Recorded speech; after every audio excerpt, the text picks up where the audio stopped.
सभी का स्वागत है। मैं हूं नीलू। कानपुर से खबर है। यहां पर स्वरूप नगर थाने में दो सिपाहियों ने स्पा सेंटर में गाली गलौच मारपीट की है। सिपाहियों की हरकत स्पा सेंटर में लगे सीसीटीवी कैमरे में कैद हो गई। हंगामा करने वाले दोनों सिपाही होम क्वारंटीन किए गए हैं। दोनों सिपाहियों का स्पा सेंटर के मालिक से परिचय है। 28 जुलाई की शाम को स्पा सेंटर संचालक ने फोन पर सिपाही को बताया कि वो कानपुर में नहीं है, जिस पर सिपाही स्पा सेंटर पहुंच गए और वहां पर मौजूद महिला से अश्लीलता की, इसका विरोध करने पर मारपीट, गाली गलौच तक की। मामले पर संज्ञान लेते हुए डीआईजी ने दोनों आरोपी सिपाहियों को फिलहाल सस्पेंड कर दिया है।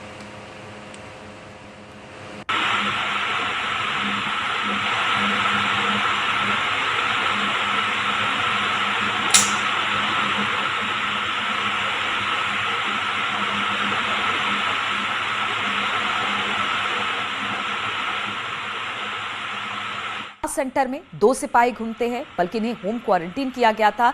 बताया जा रहा है कि स्पा मालिक से इनकी जान पहचान थी, लेकिन जब वो स्पा पहुंचे, वहां पर जो महिला कर्मी थी जो वहां पर काम करती थी, उसके साथ अश्लील हरकत इन्होंने की है।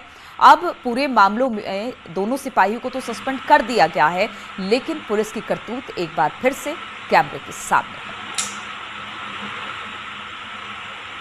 और बातचीत करने के लिए कानपुर से सौरभ हमारे साथ जुड़ गए हैं। सौरभ, पुलिस की एक और करतूत जो बेहद शर्मसार करने वाली।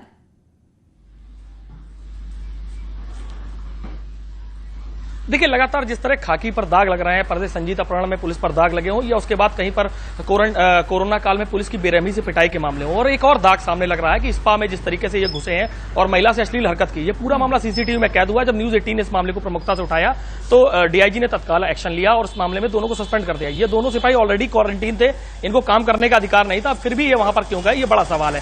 साथ ही साथ इस मामले में डीआईजी ने इस मामले की जांच जो है एसपी वेस्ट को सौंप दी है। उनका कहना है कि इस मामले में जो भी आगे कार्रवाई होगी, निश्चित तौर से सख्त कार्रवाई होगी। पुलिस की कहीं भी छवि खराब नहीं होने दी जाएगी। जिस तरीके से सरकार के सख्त आदेश हैं कि कहीं पर भी मित्र पुलिस दिखाई दे, कहीं पर भी इस तरीके का पुलिस का चेहरा ना दिखाई दे, उसको लेकर के डीआईजी बेहद गंभीर है। डीआईजी ने साफ तौर पर कह दिया है कड़े अंदाज में कि कोई भी दोषी होगा, सिपाहियों का जहां भी दोष समझ में आता है तो पहले सस्पेंड किया गया, उसके बाद भी आगे भी कार्रवाई इन पर निश्चित तौर से होगी। नीलू, बिल्कुल सौरभ, ठीक है, ये तो न्यूज 18 ने लगातार इस खबर को दिखाया, जिसके बाद कहा जा सकता है कि कार्रवाई इस पर हुई है, दो पुलिस वाले सस्पेंड हुए। लेकिन क्या उस लड़की जिसके साथ अश्लील हरकत हुई या फिर स्पा मालिक ने किसी तरह की कोई शिकायत दर्ज कराई है?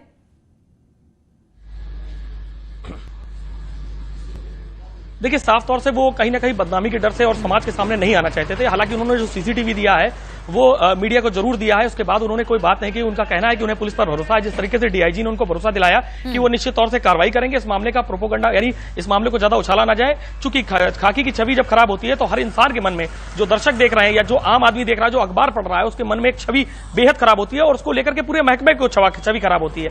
एक खाकीदारी अगर कोई गलती करता, कहते हैं कि एक मछली अगर तालाब में जो होती है अगर गंदा करती है तो पूरा तालाब गंदा होता है। उसी तरीके से खाकी की इज्जत बचाने के लिए उन्होंने साफ तौर पे डीआईजी ने हवाला दिया। खाकी वर्दी वाले सौरभ इस तरह की हरकत करते हैं, अगर हम इसे नहीं दिखाएंगे तो वो भी गलत होगा। दिखाना भी जरूरी है, क्योंकि एक खाकी वर्दी वाला इस तरह की हरकत कर रहा है, लोग उस पर किस तरह से भरोसा करेंगे? देखिए, जाहिर तौर पर जब ये पूरा मामला, जी पूरा वीडियो न्यूज 18 के पास आया तो सबसे पहले हमने प्रमुखता से दिखाया कि किस तरीके से खाकी यहां पर अपनी मनमानी कर रही है। उसके बाद इन दोनों सिपाहियों को जो है निलंबित कर दिया गया। और साथ ही साथ आपको बता दें, जो स्पा मालिक हैं उनका साफ तौर पर कहना है कि हम एक व्यापारी हैं, हमें व्यापार करना है, आगे भी यहीं से व्यापार करना है। अगर हम पुलिस से दुश्मनी लेंगे तो कहेंगे कि जल में रहकर मगर से दुश्मनी, क्योंकि इसके बैच के तमाम सिपाही है जो अभी भी पोस्टेड है, तो उन्हें कहीं ना कहीं डर है। हालांकि डीआईजी ने जरूर उन्हें विश्वास दिलाया। उन्होंने कहा कि आप आधी रात को भी कोई मुसीबत होती है तो सीधे आप हमसे संपर्क कर सकते हैं, कोई बात होगी तो बताइए। पुलिस वालों से भी इसी तरह से डर बना रहेगा और शायद यही वजह है कि जो स्पा मालिक है या वो लड़की है, किसी तरह की कोई शिकायत नहीं कर रही है। अमित गंजू फोन लाइन पर हमारे साथ कानपुर से जुड़ गए हैं। अमित, अगर इस पूरे मामले को देखा जाए तो जो मोरल पुलिसिंग की बात की जाती है, जो लोगों में विश्वास पैदा करती है, वो विश्वास तो अब धीरे धीरे खत्म होता जा रहा है। जिस तरह से इन दोनों सिपाहियों ने एक स्पा में घुसकर एक लड़की से छेड़छाड़ की, वो तो कहीं से भी ठीक नहीं है। सिर्फ सस्पेंड करना ही इसका कोई नतीजा नहीं है।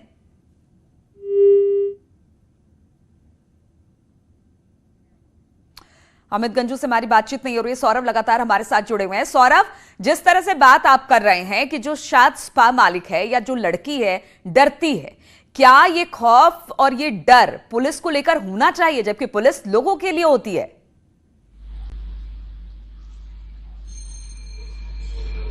जाहिर तौर से जिस तरीके से सरकार सख्त है, उसके बाद उनका कहना है कि डर खौफ अपराधियों में होना चाहिए, लेकिन अब आम आदमी में होगा, आम व्यापारी में होगा, तो छवि कहीं ना कहीं खाकी की धूमिल करने का लगातार कोशिश की जा रही है। पहले भी हमने जिक्र किया था कि कहीं ना कहीं ये वो रिक्रूट सिपाही हैं जो बेअदब हैं, जो बिल्कुल अनुशासनहीन है, जिनको शायद वर्दी पहनने के बाद ये नहीं पता है कि कानून का पालन कराना है या क्या करना है। साथ ही साथ एक और बात आपको बता दूं कि ये सभी वो अब लगातार यूपी में जिस तरीके से घटनाएं हो रही हैं, तो कहीं ना कहीं लग रहा है कि खाकीदारी विपक्षियों को मौका देते हैं। तो पुलिस वालों को भी अब सीखने की जरूरत है कि इस तरह की हरकत ना करे, क्योंकि इससे पुलिस की छवि खराब होती है और साथ ही साथ लोगों का कानून पर से भरोसा उठता है। बहुत बहुत शुक्रिया आपका सौरभ, जानकारी देने के लिए। और कानपुर से ही खबर लेते हैं। संजीत हत्याकांड को लेकर संजीत की मां और बहन की जिद है कि घटनास्थल पर जाने की उन्होंने जिद की है। वो लगातार इस जिद पर अड़ी है कि उसे घटनास्थल पर ले जाया जाए। मां बेटी बर्रा हाईवे पर पहुंची, नदी के पुल पर जाने पर अड़ी रही। पुलिस को शक है कि हत्या कर नदी में शव को फेंका गया था। तो आप संजीत यादव हत्याकांड में एक खबर निकलकर सामने आ रही कि संजीत की मां और बहन की जिद, घटनास्थल पर जाने की ये जिद पर अड़ी हुई है। मां बेटी बर्रा हाईवे पर पहुंची, नदी के पुल पर जाने पर ये बार बार कह रही है। पुलिस को शक है कि हत्या कर नदी में शव को फेंका गया।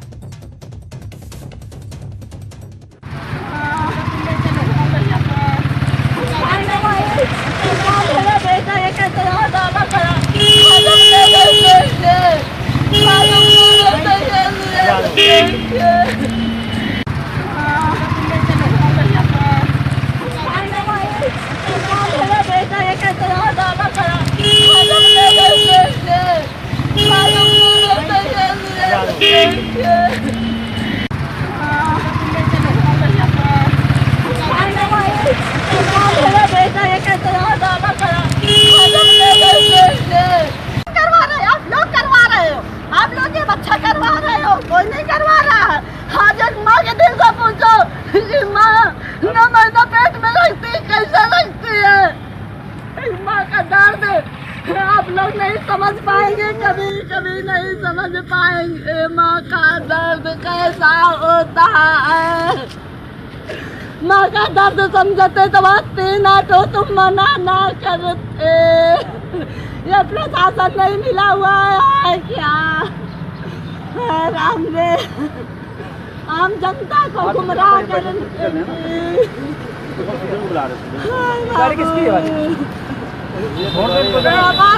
हम बोलो या पुल भिजवाओ, हम पुल ना चलो। और सौरभ एक बार फिर से हमारे साथ कानपुर से जुड़ गए हैं। सौरभ, अगर संजीत की मां की बात की जाए तो बेहद गुस्से में थी, बेहद दुख में थी, क्या कह रही हैं ये?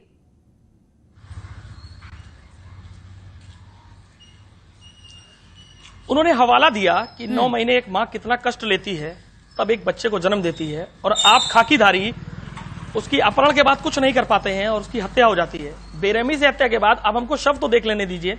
आपको एक और जानकारी दे दूं कि संजीत के जो पिता हैं वो यहाँ पर शास्त्री चौक इलाका पड़ता है, वहां सुबह से एक धरने पर बैठ रहे हैं। उनका कहना है वो आमरण अनशन पर बैठेंगे, वो अपनी जान दे देंगे, वो तब तक कुछ नहीं खाएंगे जब तक बेटे का शव नहीं मिलेगा, क्योंकि पुलिस एक नाटकीय ढंग दिखा रही है।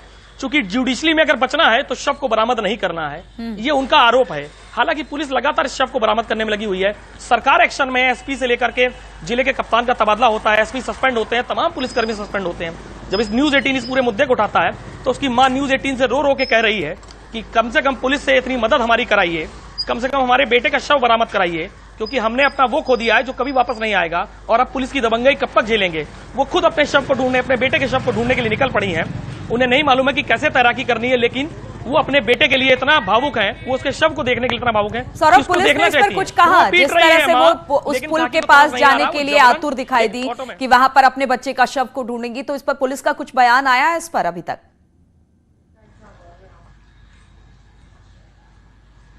देखिए, जाहिर तौर पर इतना सुबह का मामला है, अधिकारी कोई फोन नहीं उठा रहे हैं, और अब जाकर के जब जिस तरीके का ये मामला सामने आ रहा, थाने स्तर पर पुलिस को सूचना मिली।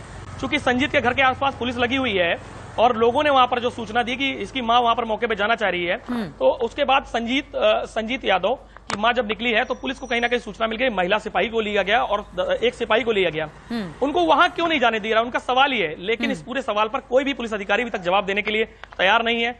सारे अधिकारी शायद या तो क्वारंटाइन है, सौरभ कह सकते हैं कि अधिकारी कुछ जवाब नहीं दे रहा है, शव का अब तक कोई अता पता नहीं है। मां ने बिल्कुल धीरज खो दिया है और अब वो पुलिस वालों पर सवाल खड़े कर रही है।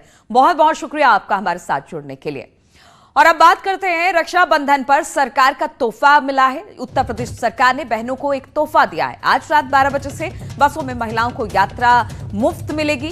3 अगस्त की रात 12 बजे तक ये मुफ्त यात्रा महिलाओं को मिलने वाली है। उत्तर प्रदेश परिवहन की बसों में महिलाओं को मुफ्त यात्रा मिलेगी। आज लॉकडाउन की पाबंदी लागू नहीं होगी, यानी कि जो राखी की दुकानें हैं, मिठाई की दुकानें और तमाम तरह की दुकानें वो खुली रहेंगी। सोमवार को खुल सकती है मिठाई की दुकानें। तो अब ये कहा जा रहा है कि रक्षाबंधन को लेकर सरकार ने एक पहल की है और महिलाओं को मुफ्त यात्रा 3 अगस्त की रात 12 बजे तक मिलेगी। हरदोई की बिलग्राम पुलिस ने 15,000 के इनामी अपराधी विशाल को गिरफ्तार किया है। पकड़ा गया इनामी बदमाश गैंगस्टर एक्ट में वांछित चल रहा था और अब ये पुलिस की गिरफ्त में है।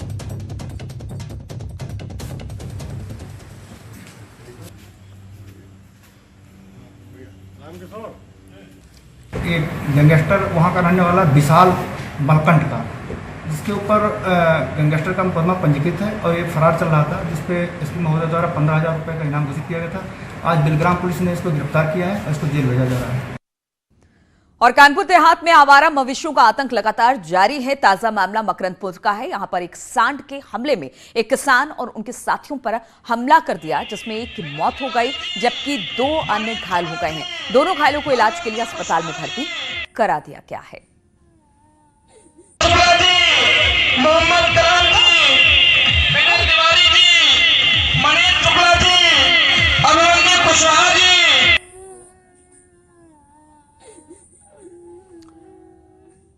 हरिद्वार से आज गंगा जल और मिट्टी कलश कुछ ही देर में अयोध्या के लिए रवाना किए जाएगा। साध्वी ऋतंभरा और राम जन्मभूमि आंदोलन में अहम भूमिका निभाने वाले स्वामी परमानंद गिरी महाराज कुछ ही देर में कलश लेकर रवाना होने वाले हैं, जिससे देवभूमि की समस्त नदियों का जल बताया जा रहा है कि शामिल है।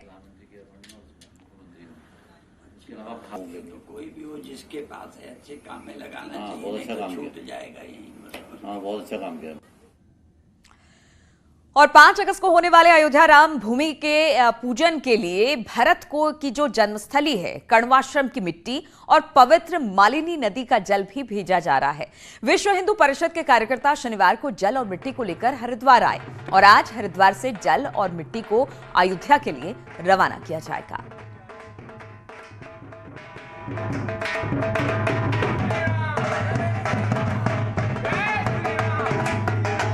कण्वाश्रम जो भरत की जन्मस्थली कहा जाता है, वहां से भी मिट्टी और जल लेकर हरिद्वार पहुंचा गया है, क्योंकि बताया जा रहा है कि साध्वी ऋतंभरा और बहुत सारे और साधु संत आज अयोध्या के लिए रवाना होंगे।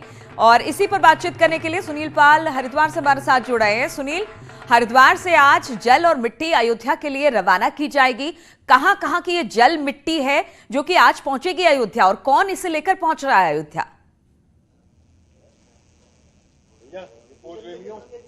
बिल्कुल, देखिए अयोध्या के लिए अब से कुछ ही देर में जो हरिद्वार के अखंड परम धाम जो आश्रम है, वहाँ के जो संत हैं महामंडलेश्वर परमानंद गिरी महाराज, वो यहाँ से मिट्टी और जल लेकर यहाँ से निकलेंगे। मैं आपको दिखाना चाहूँगा कि यहाँ पर जो ये कलश रखा हुआ है, कलश है ये, इनमें इन कलश में जो है जो उत्तराखंड है, उत्तराखंड की समस्त नदियों का जल उसके अंदर है। और इसके अलावा मिट्टी जितने, क्योंकि उत्तराखंड को देवभूमि कहा जाता है, यहाँ जितने मंदिर हैं, चाहे बद्रीनाथ जी की बात करें, केदारनाथ जी की बात करें, यमुनोत्री 4 धाम के अलावा और जितने भी मंदिर हरिद्वार के अंदर, उनकी भी मिट्टी यहाँ पर जो है लेके जाई जा रही है। यहाँ से महाराज जी को जब इसकी देख सकते हैं आपकी आरती उन्होंने इसकी शुरू कर दी है और तैयारियां बिल्कुल हो चुकी है। आरती करने के बाद यहाँ से ये कलश जितने भी हैं सब रवाना होंगे अयोध्या के लिए और आज ही अयोध्या पहुँच जाएंगे। परमानंद महाराज जो हैं उनके साथ में विश्व हिंदू परिषद के अलावा कई साधु संत भी यहाँ से जो है थोड़ी देर में यहाँ से निकलने वाले हैं। तैयारियां पूरी हो चुकी है, क्योंकि अब तैयारी के जो है आखिरी पड़ाव है, केवल इसकी आरती होनी है यहाँ पर। और आरती जो चल रही है, आरती के बाद में सीधा सभी के सभी जो है संत यहाँ से कलश और मिट्टी लेकर अयोध्या। सुनील, चूंकि आरती चल रही है, लेकिन हम चाहेंगे कि महाराज जी से आप जरा अगर बात कर पाए तो बात करिए कि कितना खुशी और उल्लास उनके और समस्त साधु संतों के मन में।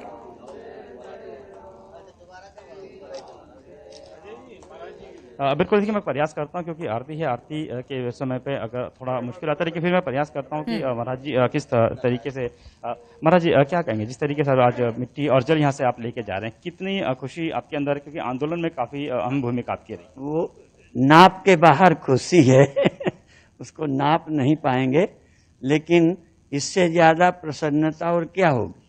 हम बार बार दोहराते हैं, छोटा सा आश्रम का झगड़ा निपटता है तो खुशी हो जाती है। आज ये विश्व स्तर का एक विवाद था जो निपटा है और हमारे आराध्य का मंदिर बनने जा रहा है, और ये सामग्री आप सब श्रद्धालु भक्तों ने गंगा जल, मिट्टी, अलग जगह तीर्थों की भेज रहे हैं। ये सब खुशी ही खुशी है, इस खुशी का अंत नहीं है और हम चाहते हैं ये खुशी अनंत हो। इसके लिए फिर दोहराते हैं, विश्वनाथ मंदिर और मथुरा दोनों हमें मिलें और देश इतना सशक्त और मजबूत बने कि फिर ऐसी स्थिति ना आए कि हमारे मंदिर गिराए जाए।